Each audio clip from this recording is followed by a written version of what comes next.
Grace was never given to excuse who you are.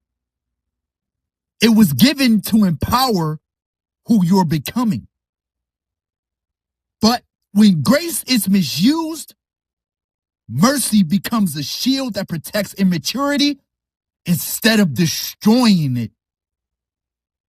The enemy cannot remove grace, so he corrupts your understanding of it. He turns mercy into permission. He turns forgiveness into a lifestyle. He turns God's patience into your procrastination. This is the grace misuse. The deception that convinces believers that God's kindness is a substitute for their obedience.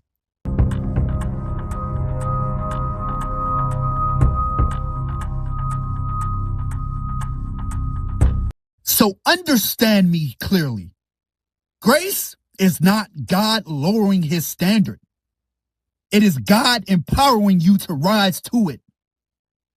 But the modern church has weaponized grace against holiness.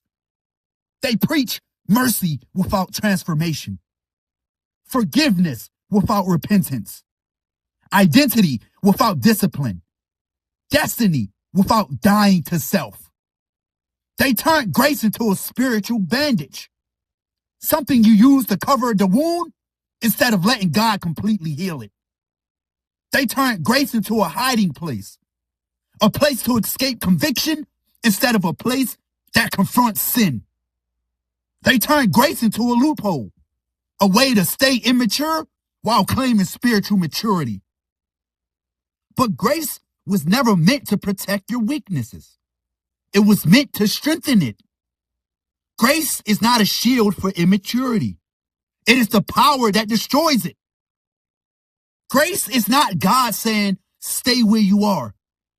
Grace is God saying, come close to God, and God will come close to you. Wash your hands, you sinners. Purify your hearts, for your loyalty is divided between God and the world. You see, the misuse of grace is a reason many believers never grow. And sadly, a reason many people will die in sin.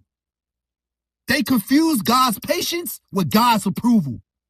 They confuse God's mercy with God's permission.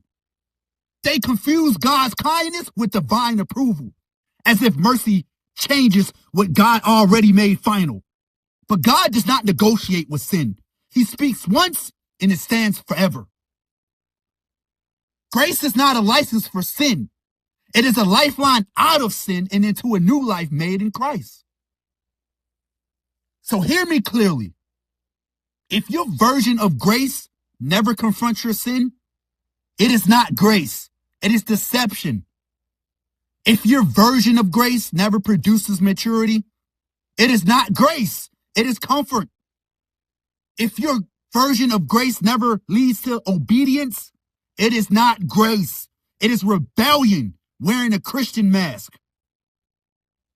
Return to real grace. The grace that empowers obedience.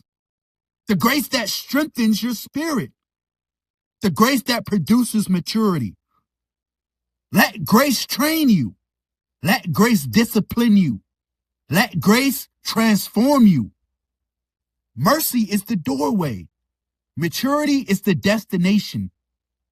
So stop using grace to protect the version of you God intends to crucify. Grace, it doesn't cover immaturity. It kills it.